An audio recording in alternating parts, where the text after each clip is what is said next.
Student, good morning. Today we will going to discuss next topic of chapter vectors is resolution of a vector. कि resolution of a vector है वो हमारे पास क्या होता है। तो resolution of a vector क्या होता है हमारे पास, जैसे कि सपोज करो, पहले हम इसको समझाते हैं उसके बाद में इसको डिफाइन करते हैं कि मान लिया जाए एक वेक्टर है उसको हमने ऐसे रिप्रेजेंट कर दिया, दूसरे वेक्टर को हमने ऐसे रिप्रेजेंट कर दिया, या पढ़ चुके हो है ना। और ये हमारे पास क्या कहलाता था, उसका रिजल्टेंट कहलाता था। तो यहाँ पर देखो रिजल्टेंट है ना, जैसे मान लो इसको O से रिप्रेजेंट कर दिया, इसको P से रिप्रेजेंट कर दिया, इसको किससे रिप्रेजेंट कर दिया, Q से। तो यहाँ पे पढ़ रखा है कि OQ है वो किसके इक्वल है, OP प्लस PQ के इक्वल है। और ये भी आपने पढ़ा था कि जो रिजल्टेंट और मैग्नीट्यूड एंड डायरेक्शन निकालने के लिए क्या करते हैं, यहाँ पर राइट एंगल ट्राइंगल बनाते हैं, तब उसके अकॉर्डिंग लगाते हैं। तो वैसे अगर सिंपल वे के अंदर लिखा जाए तो यहाँ पर हम क्या लिख देंगे, R इजिकल टू किसके इक्वल लिख दिया, A प्लस B के इक्वल लिख दिया। तो यहाँ देखो रिजोल्यूशन ऑफ ए वेक्टर क्या होता है कि एक प्रोसेस होता है स्प्लिटिंग ऑफ टू और मोर कंपोनेंट वेक्टर। देखो पहले एक बार लिखते हैं डेफिनेशन, उसके बाद में आपको दोबारा समझाते हैं, ये समझ आ गया होगा आपको कि रिजोल्यूशन ऑफ ए वेक्टर क्या होता है। It is a process of splitting a single vector into two or more component vector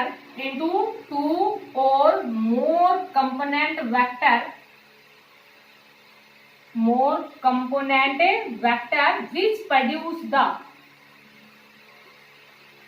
in यहाँ देखो टू और मोर वेक्टर इन वेरियस डायरेक्शन भी कुछ भी हो सकती है, in various direction which produce the same effect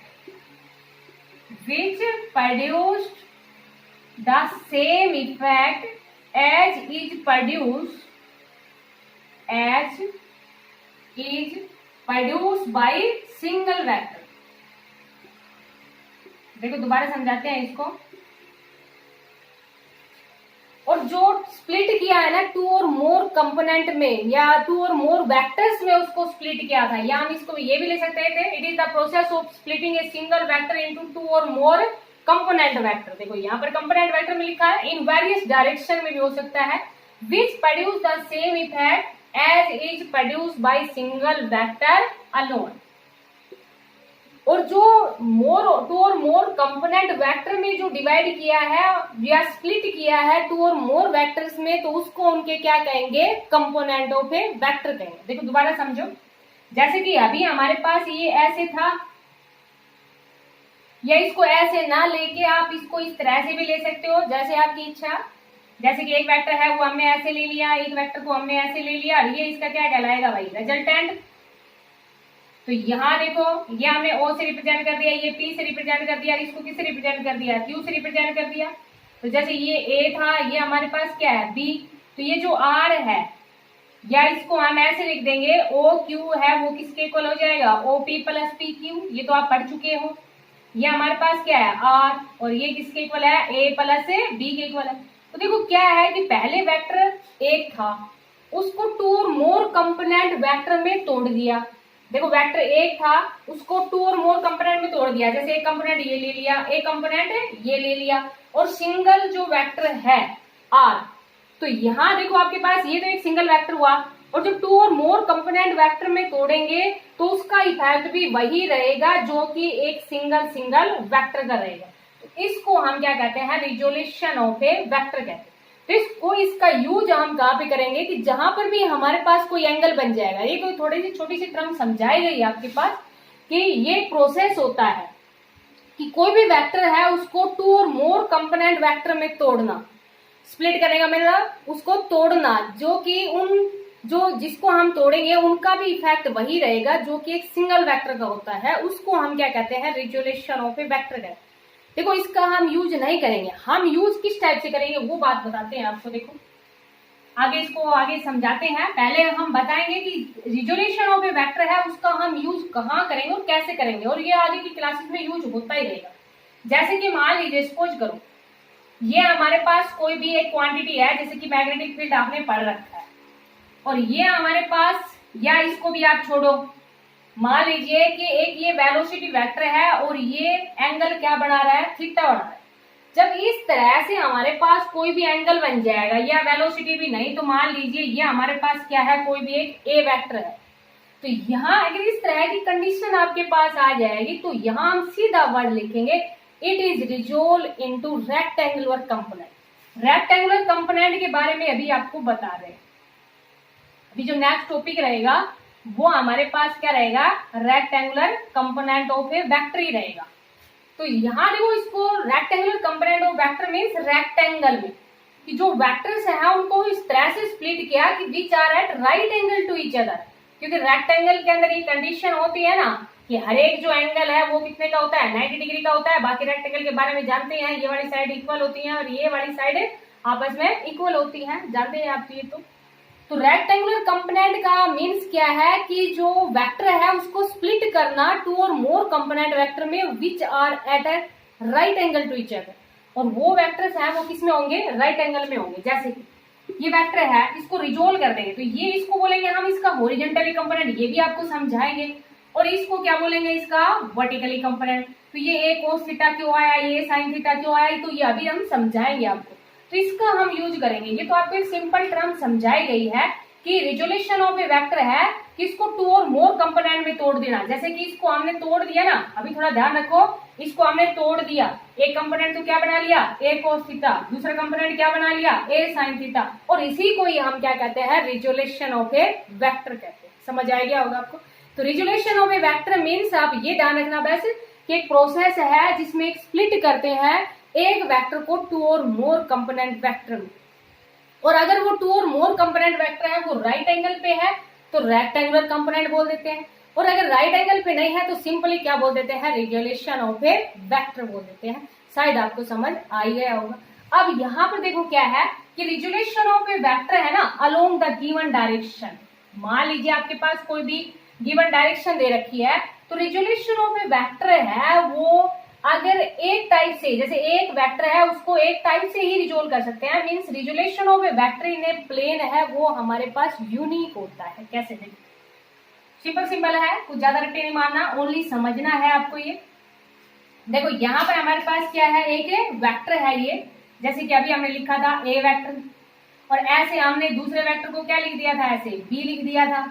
अब हम इसमें थोड़ी सी कंस्ट्रक्शन कर ले। क्या कंस्ट्रक्शन कर ले कि जैसे कि देखो ये पहले तो इसका रिजल्टेंट रिप्रेजेंट कर दो, ये हमारे पास क्या है, इसका रिजल्टेंट है। थोड़ी सी हमने कंस्ट्रक्शन ये कर ली कि जैसे ये था इसको हमने यहाँ इधर ले लिया और जितना ये था उसको हमने इधर ले लिया। समझ आ गया होगा आपको। तो ये हमारे पास रिजल्टेंट है, और इसको देखो लेंथ है उसको हम किसी स्केलर से मल्टीप्लाई कर सकते हैं। आपको ये भी बता दिया था, डायरेक्शन तो वही रहनी है, तो हमने किसी स्केलर से भी मल्टीप्लाई कर दिया। तो यहाँ पर आर है ना उसको हमने क्या लिख दिया, M A plus N B लिख दिया। इतना भी समझ आ गया होगा। तो यहाँ अभी देखो क्या कहा, ये तो है कि आपके पास resolution of a vector in a plane. Plane का मतलब जैसे 2 डायमेंशन भी हो सकता है, 3 डायमेंशन भी हो सकता है, अभी जनरली 2 डायमेंशन की बात करें। अब क्या है कि resolution of a vector in plane है वो यूनिक होता है। मीन्स जो अगर मान लीजिए यूनिक का मीन्स अगर हम कोई दूसरी वैल्यू भी ले लेंगे ना, यहाँ पर दूसरी वैल्यू लेने का मतलब जैसे एम बी था इसको हमने एम डैश बी ले लिया, और ये एम ए है इसको हमने क्या ले लिया, एम डैश, ये हमारे पास एन था तो इसको हमने क्या ले लिया, एन डैश बी, और इसको हमने क्या ले लिया, एम डैश ए ले लिया।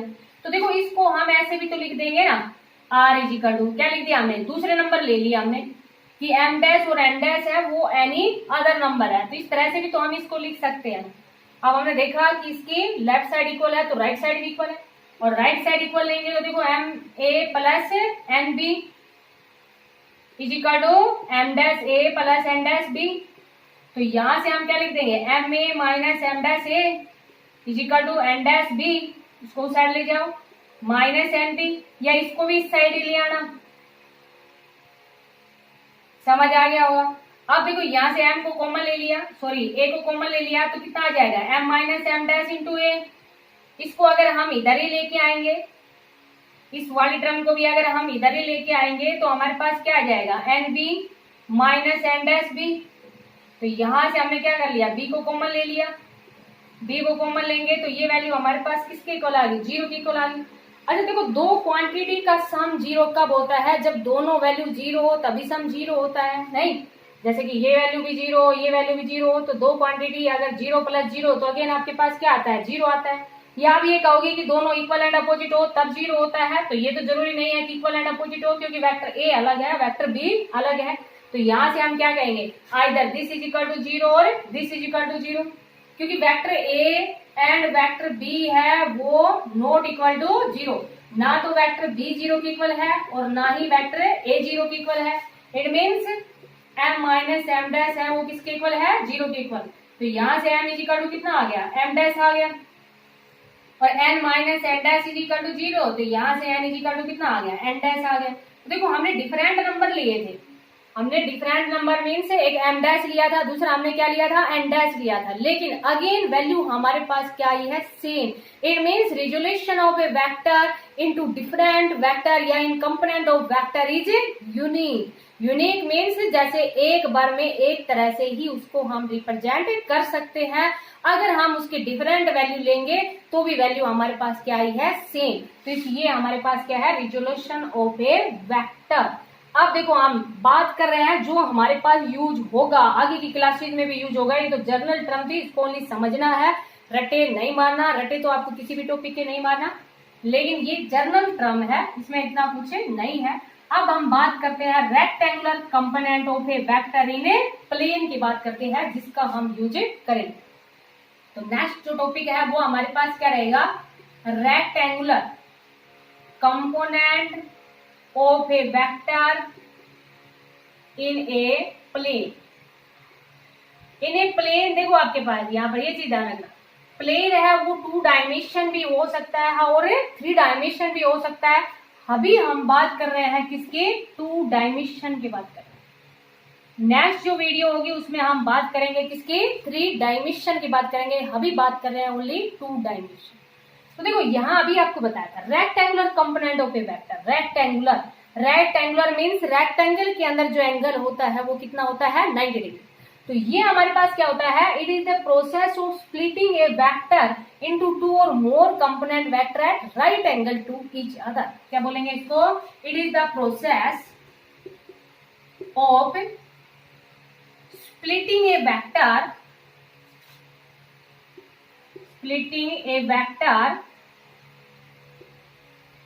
या ब्रेकिंग भी लिख सकते हैं, ए वेक्टर इनटू 2 और more component vector.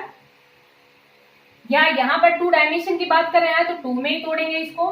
It is the process of splitting a vector into 2 और मोर कंपोनेंट लिख देते हैं, लेकिन तोड़ेंगे किसमें? ओनली 2 में ही। 2 और more component vector at right angle to each other. ये चीज आपको ध्यान रखनी है, right angle to each other, right angle to each other. देखो, ये हमारे पास प्रोसेस है वो क्या होता है कि कोई भी वेक्टर है उसको स्प्लिट कर दिया, splitting of a vector into 2 और more component vector at a right angle to each other. जो कंपोनेंट में हम तोड़ेंगे वो कैसे होने चाहिए? राइट एंगल पे होने चाहिए। जैसे कि देखो, समझो इस टर्म को। Right angle to each other means जैसे कि मान लीजिए हम प्लेन की बात कर रहे हैं, 2 डायमेंशन की बात कर रहे हैं, तो एक एक्स एक्सिस ले लिया, दूसरा हमने क्या ले लिया? वाई एक्सिस ले लिया। तो एक वेक्टर था हमारे पास, जैसे वेक्टर ये है ए वेक्टर है रेक्टेंगुलर। जब रेक्टेंगल की बात कर रहे हैं, मीन्स ये एंगल हमारे पास कितना है? 90 डिग्री। तो इस एंगल को हम कितना ले लेते हैं? थीटा। तो बाकी का जो एंगल बचा हमारे पास वो कितना बच गया? 90 माइनस थीटा बच गया। अभी वो इस ये ए है उसको हमने तोड़ दिया, ए को हमने 2 कंपोनेंट में तोड़ दिया। एक्स एक्सिस की तरफ तो कितना ले लिया? ए एक्स वाई, सॉरी ए एक्स आई, और वाई एक्सिस की तरफ कितना ले लिया? ए वाई जे। मीन्स यहां तक तो हम क्या ले लेते हैं? ए एक्स से रिप्रेजेंट कर दिया हमने, और इसको हमने यहां तक किससे रिप्रेजेंट कर दिया? ए वाई से रिप्रेजेंट कर दिया। और थोड़ी सी कंस्ट्रक्शन कर देते हैं। थोड़ी सी कंस्ट्रक्शन क्या की? यहाँ पर ये परपेंडिकुलर डाल दिया और यहां तक ही ले लेते हैं हम, किसके इक्वल ले लेते हैं? ए एक्स, और इधर ये परपेंडिकुलर डाल दिया, और यहां तक हमने किससे रिप्रेजेंट कर दिया? ए वाई से रिप्रेजेंट कर दिया। इतना समझ आ गया होगा। अभी आपको क्या कहा था जो हमारे पास यूज होगा कि ए एक्स है वो ए कोस थीटा के इक्वल होगा, और ए वाई है वो किसके इक्वल होगा? ए साइन थीटा के इक्वल होगा। कैसे? देखो, थोड़ी कंस्ट्रक्शन कर दी थी ना हमने, ये ओ ले लिया, इसको आप कुछ भी ले लो, जैसे कि यहाँ पर ए तो है हमारे पास, इसको हम बी ले लेते हैं, इसको सी ले लेते हैं और इसको क्या ले लेते हैं, डी ले लेते हैं।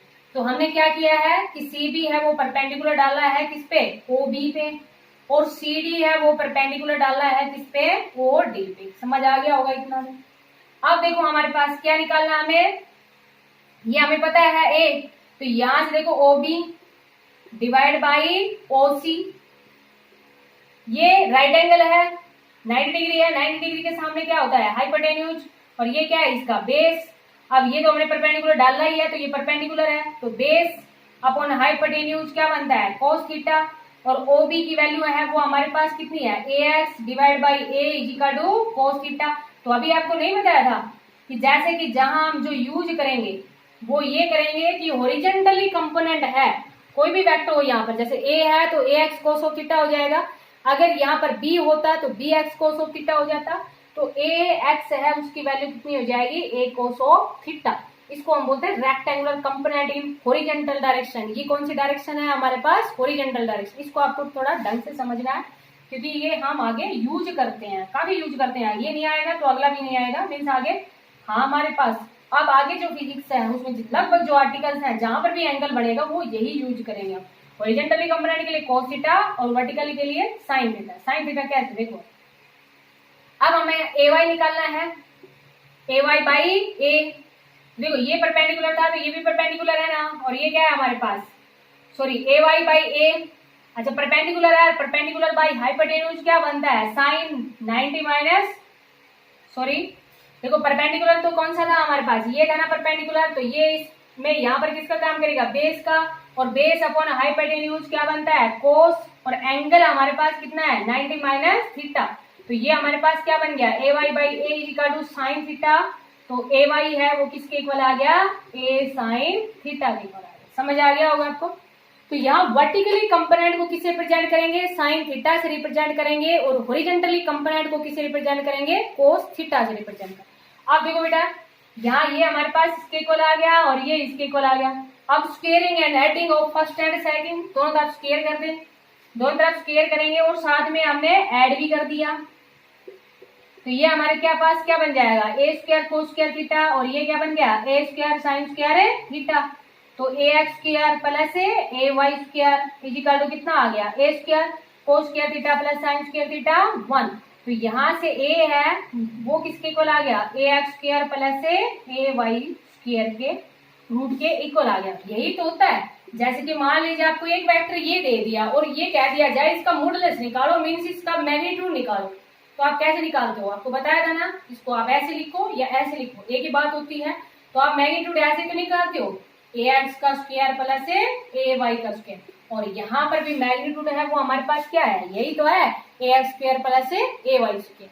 अब देखो जब मैग्नीट्यूड की बात करते हैं तो साथ में हम किसकी बात करते हैं, डायरेक्शन की बात करते हैं, और डायरेक्शन हम हमेशा किससे देते हैं, टेंजेंट से, और टेंजेंट क्या होता है, परपेंडिकुलर बाई बेस। अब जब ये ए वाई है तो ये भी ए वाई है, तो परपेंडिकुलर क्या है ए वाई और डिवाइड बाई बेस। जब इस एंगल के लिए, इस एंगल के लिए 90 माइनस थीटा के लिए तो परपेंडिकुलर ये था, आपको ध्यान आ गया होगा। इस एंगल की बात कर रहे हैं तो परपेंडिकुलर बाई बेस, तो ये हमारे पास क्या हो जाएगी, डायरेक्शन आ जाएगी। डायरेक्शन मीन्स कितना स्लोप बन रहा है, और स्लोप हमेशा किससे निकालते हैं, टेंजेंट से। और ज्यादा डिटेल से आप एक चैप्टर आएगा आपके पास मैथ के अंदर, उसमें ये हम समझ लेंगे, लेकिन जितना फिजिक्स में यूज होता है उतना हमने आपको बता दिया।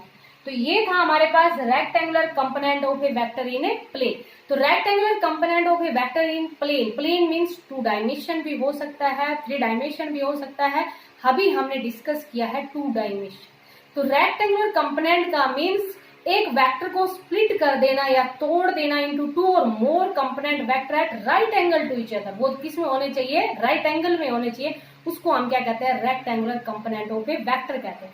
और जो हम यूज करेंगे ये तो अभी आपको समझाया है, जहां पर भी हमारे पास एंगल थीटा आएगा तो वहां पर हॉरिजॉन्टली कंपोनेंट को कोस थीटा में लेंगे और वर्टिकली कंपोनेंट को किस में लेंगे, साइन थीटा में। आया कैसे, ये भी अभी आपको समझा दिया ही है। साथ में देखो मैग्नीट्यूड हमने निकाला, या डायरेक्ट हमारे पास कोई वेक्टर दिया होता है तो उसका भी मैग्नीट्यूड हम ऐसे ही निकालते हैं। और ये आपको यहाँ पर शो कर दिया कि ये इस तरह से हम मैग्नीट्यूड का जो फॉर्मूला है वो हम इसलिए ऐसा लिखते हैं क्योंकि हमने पीछे डायरेक्ट लिखा था, क्योंकि ये कंसेप्ट अभी आपके पास जब कुछ वेक्टर के बारे में पढ़ते तभी तो हमारे पास ये कंसेप्ट आया है, मीन्स तभी आपको ये समझ आएगा। तो ये था हमारे पास rectangular component of a vector in plane. तो इसको आप अच्छे से पहले वॉच किया करो, मीन्स अंडरस्टैंड किया करो, फिर जो मेन चीजें हैं उनको नोट भी कर लिया करो। Thank you, have a nice day.